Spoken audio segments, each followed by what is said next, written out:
Venham estudar o Evangelho segundo o Espiritismo com o Grupo Espírita Amadeu Ferretti. Estamos apresentando a palestra sobre o capítulo 2º, Meu Reino Não É Deste Mundo, itens 1 a 3, A Vida Futura, pelo expositor Alan Faria, do Centro Espírita Luz e Verdade.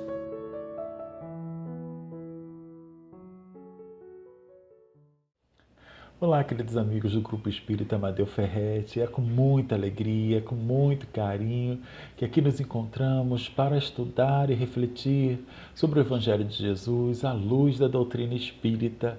Eu sou Alan Faria e antes de adentrarmos ao nosso tema, vou convidar a todos a nos unir nesse instante e fazer uma prece, rogando ao Pai a harmonia necessária para que possamos nos sintonizar com o mais alto e a fim também de que possamos aproveitar tudo aquilo que será trazido para nós esta noite. Então, vamos unir nossos corações, elevar nossos pensamentos, falando assim: Pai de amor e bondade, vimos nesse instante rogar o seu auxílio, o seu amparo, para nós e para toda a humanidade, para todos os teus filhos. Ó Senhor, que seu manto sagrado possa envolver este planeta, gerando, Pai, tudo aquilo que é necessário para a melhor e transformação de cada um de teus filhos. Que possamos estar abertos às lições de luz contidas no seu Evangelho e que esse Evangelho possa fazer a diferença em nossas vidas, possa nos auxiliar nas escolhas que precisamos fazer diariamente, a fim de que elas nos direcionem ao caminho do bem, ao caminho da luz, de volta, Pai amado, para junto de Ti, da Tua paz e do Teu amor. Nos ampare e nos fortaleça neste propósito, hoje, agora e sempre, e que assim seja, Senhor.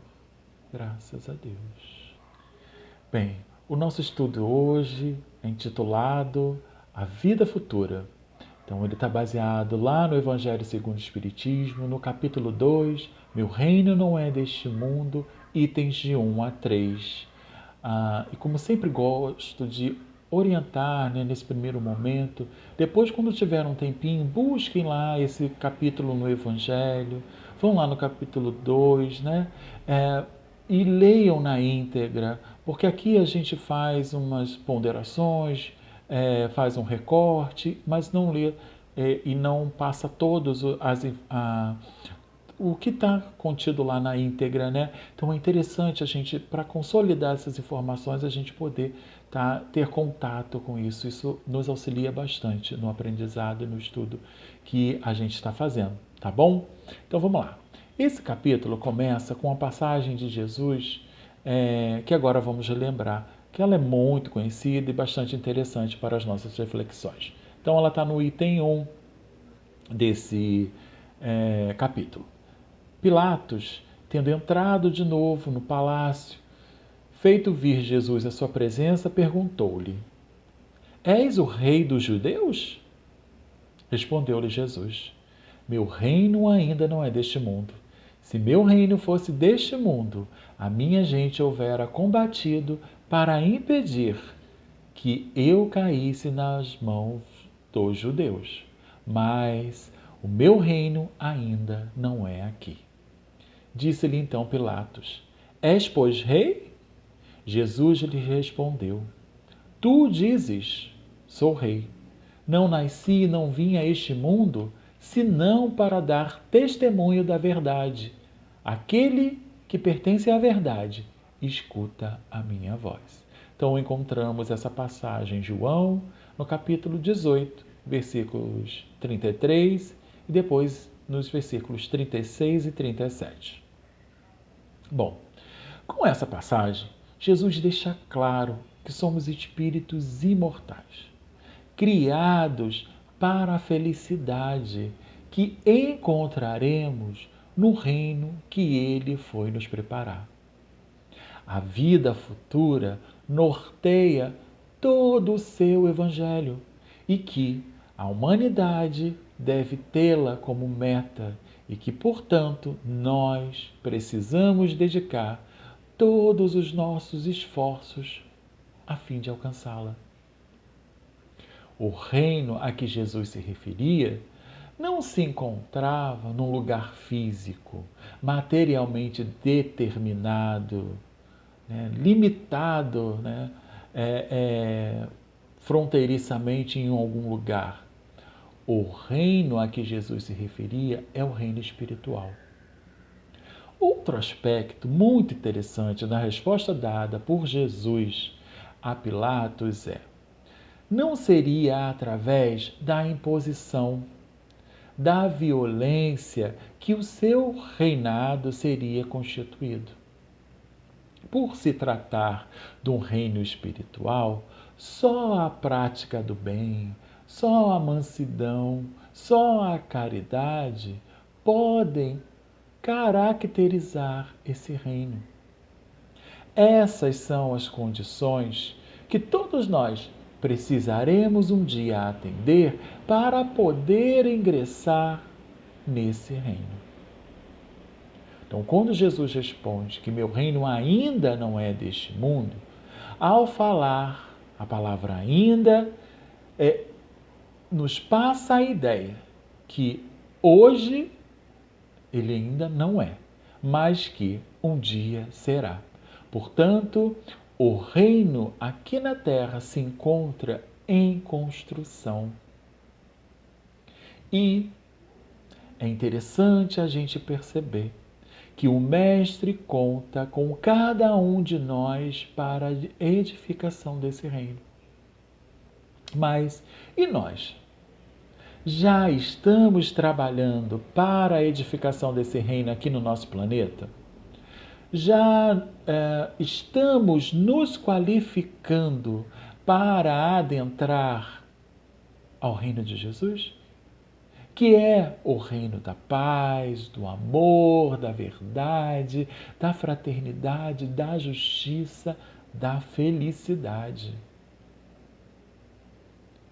Reclamamos tanto, da violência, da miséria, da indiferença e nos esquecemos que mundo melhor só é possível com pessoas melhores. São as pessoas que qualificam o mundo que habitam. Nós já somos pessoas melhores? A Terra só sairá dessa condição de planeta de provas e expiações para um planeta regenerado quando aqueles que aqui tiverem, portanto, nós neste momento, formos também pessoas regeneradas. Enquanto essa transformação das pessoas, dos espíritos que somos e que aqui estamos, não acontecer, essa transição planetária não se efetivará.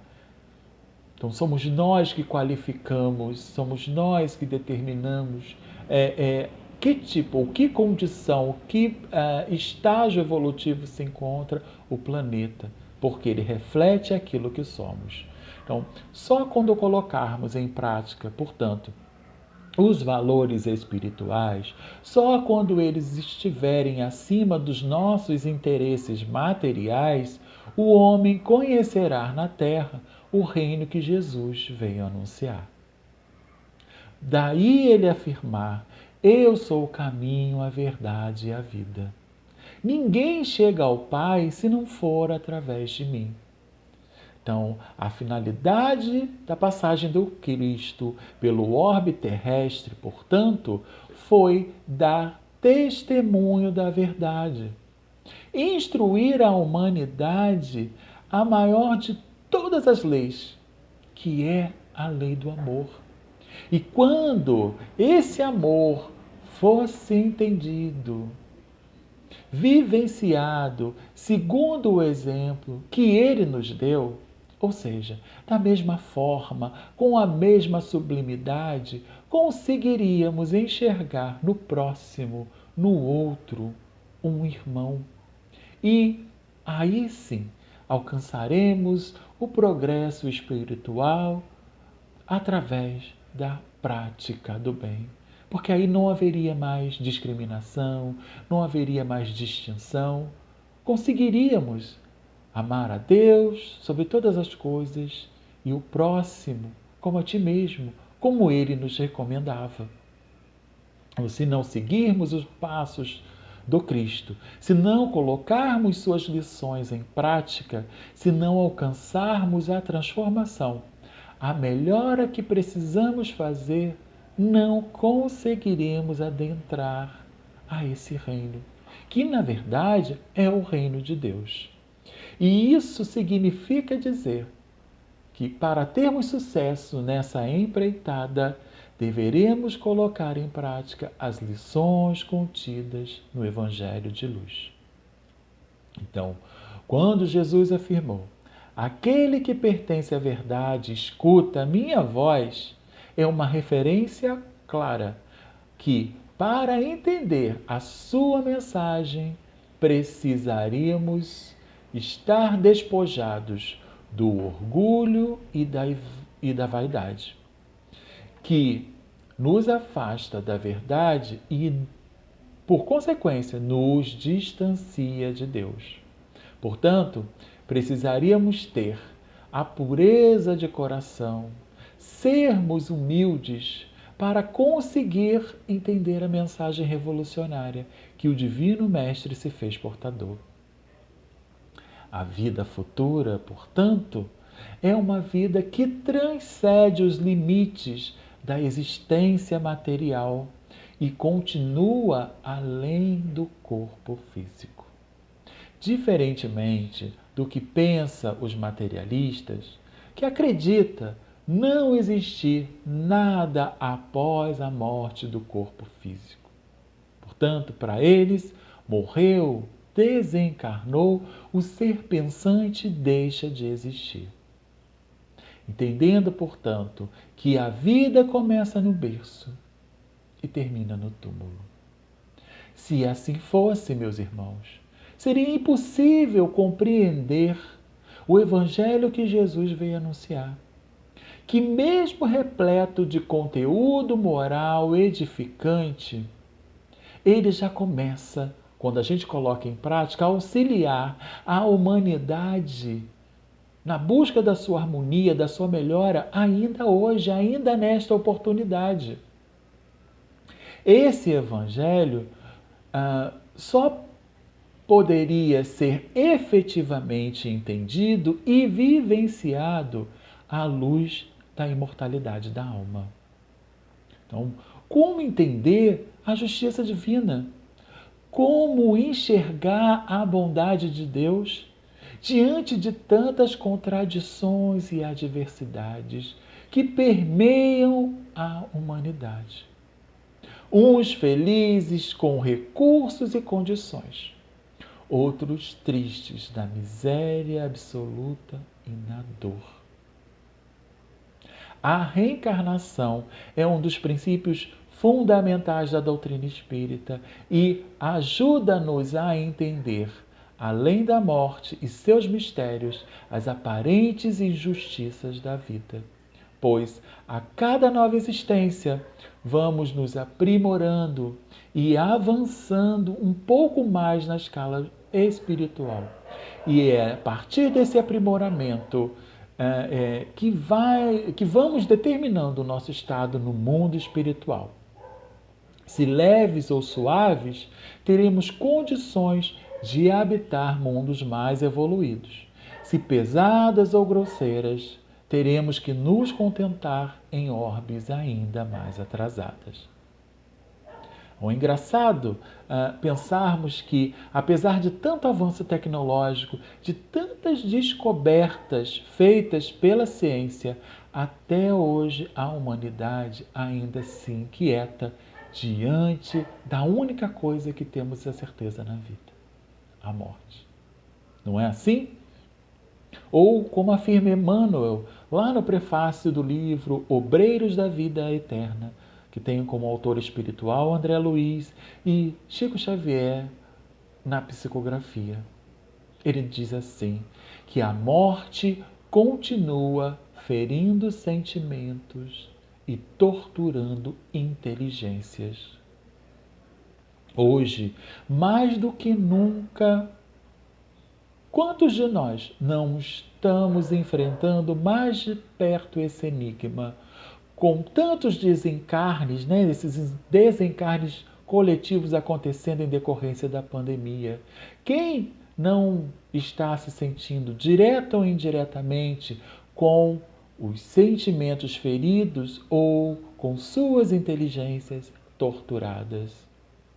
Quando acreditamos que a morte representa o fim de tudo, tendemos mais fortemente a nos apegar àquilo que representa a vida. Assim, portanto, com maior intensidade, damos mais importância ao que é material, às ilusões do caminho, à satisfação dos prazeres mundanos, aquilo que é transitório, investindo todo o nosso tempo, todos os nossos recursos, toda a nossa saúde, a fim de conquistar, a fim de reter, de tomar posse, de nos apegar, como se a vida se resumisse a isso.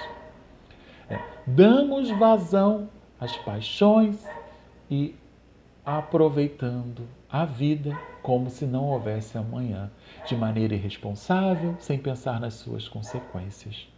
Então, quando nos deparamos com a ideia de uma vida futura, percebemos que, além de trazer esperança e consolação aos corações, essa ideia pode sim impactar na forma como vivemos, interagimos e nos relacionamos no hoje. É, portanto, na crença na vida futura e na esperança que ela traz que conseguimos preencher o vazio existencial que atinge a grande maioria das criaturas encarnadas no orbe terrestre e que ainda não encontraram um propósito e que carrega uma enorme lacuna em seu interior, que nenhuma conquista material, que nenhum dinheiro no mundo é capaz de preencher. Vivemos sem um objetivo de vida, não sabemos o que estamos fazendo aqui. Qual é a nossa missão aqui nesse planeta? Quantos de nós já descobriu? A nossa missão aqui é fazer o bem, é nos melhorar, é poder propiciar um estado melhor para nós e aqueles que estão ao nosso redor. É fazer a diferença na vida de alguém. Não serão as grandes transformações, as evoluções. Cada um está aqui para transformar a si mesmo. O nosso comprometimento maior é conosco, nos transformar, nos melhorar. Mas quantos de nós já se deu conta disso?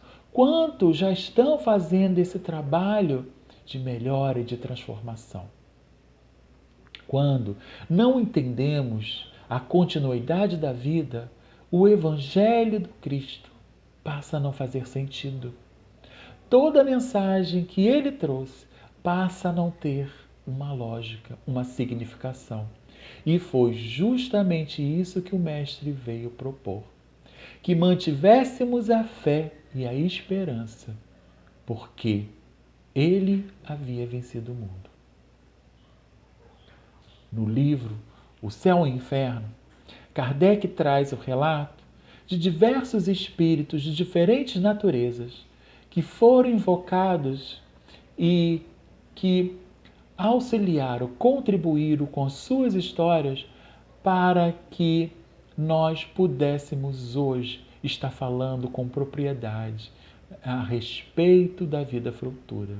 Então, eram espíritos de pessoas, espíritos equivocados, criminosos, e de espíritos felizes que se dedicaram ao bem. E daí foram extraídas as informações que dão base aos conceitos espíritas, que serve de exemplo para todos nós do que nos reserva a vida futura. É uma grande recomendação em termos de leitura, porque vai enriquecer bastante tudo isso aqui que nós estamos comentando. Nós vamos entender que a felicidade está na razão direta do progresso moral e intelectual realizado. Lembra as duas asas que precisamos trabalhar para desenvolvê-las de forma harmônica, a fim de implementar um voo reto na direção do bem e na direção do Pai. Se desenvolvemos apenas uma delas, esse voo vai ser vacilante, cambaleante, a gente não vai conseguir estabelecer uma constância. Estaremos o tempo todo caindo porque não haverá maneira de nos sustentar. Portanto, meus irmãos, a cada um segundo as suas obras. O progresso constante em conhecimento e em imoralidade, essa deve ser a meta de nós espíritos, para a qual a experiência corpórea contribui como um fator decisivo. Assim, não vai bastar ter uma crença, pertencer a essa ou aquela religião, como muitos acreditam. Já estou seguindo uma religião, já encontrei a salvação.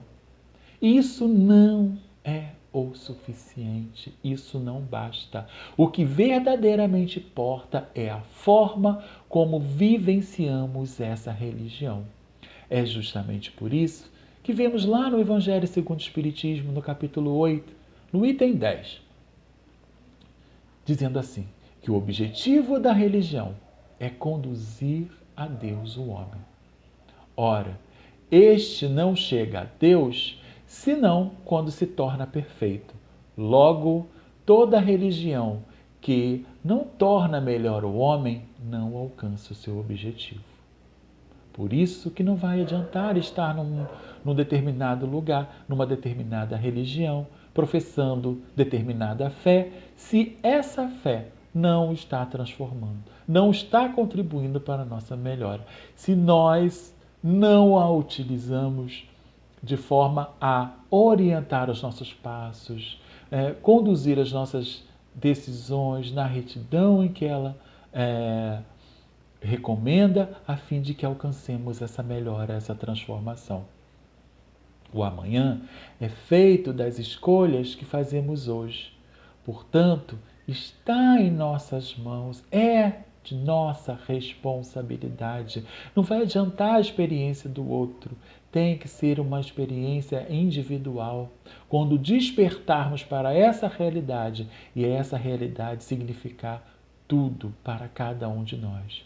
Precisamos viver hoje para construir o amanhã. Precisamos praticar hoje para conquistar amanhã, esse amanhã. Na vida espiritual, o espírito continua o processo evolutivo, experimentando o resultado das suas ações, boas ou más. Então, esse balanço, essa análise é de fundamental importância para que a gente reveja os nossos passos, repense as nossas ideias, as nossas escolhas, se elas não estão trazendo a felicidade, a alegria, a satisfação que nós precisamos, então é hora de rever. E é essa análise que está em nossas mãos fazer. Só nós podemos fazer ter esse olhar para olhar para dentro de nós, ver aquilo que precisa ser transformado, aquilo que precisa ser ressignificado e modificar nas nossas atitudes para que no amanhã a gente colha frutos mais saborosos e saudáveis, que venha matar a nossa fome e venha matar a nossa sede daquilo que verdadeiramente importa. Então, precisamos, meus irmãos, trabalhar para trocar os nossos vícios e as nossas mazelas por virtudes. É o que nos garantirá as condições necessárias para adentrar ao reino que Jesus foi nos preparar, para voltarmos, enfim, para junto de nosso Pai. Que Deus nos abençoe nesse propósito. Vamos, para finalizar, agradecer por este momento. Convido a todos, novamente, para nos unir, né, em prece, em oração, formando uma corrente do bem. Assim, vamos elevar nossos pensamentos ao Pai, para agradecer por esta oportunidade e, sobretudo, Senhor, para pedir permissão para que possamos contribuir um pouquinho com aquilo que já podemos fazer em favor de todos aqueles que estão necessitando nesse instante. Que os nossos pensamentos, que os nossos desejos mais singelos e puros nesse instante possam sair de nossos corações, ir de encontro a todos aqueles que precisam, a todos aqueles que choram, a todos aqueles que sofrem, a todos aqueles, Pai, que nesse instante não sabem o que fazer para dar o próximo passo em suas vidas.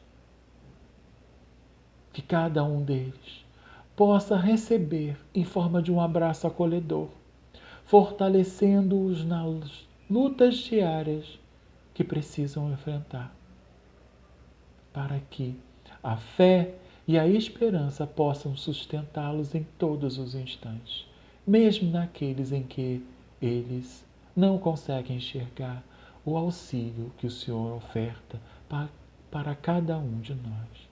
Ó Pai amado, que possamos continuar contribuindo na sua seara com um pouco que já temos e que este pouco seja suficiente para iluminar os nossos caminhos e os caminhos de todos aqueles que estão ao nosso redor.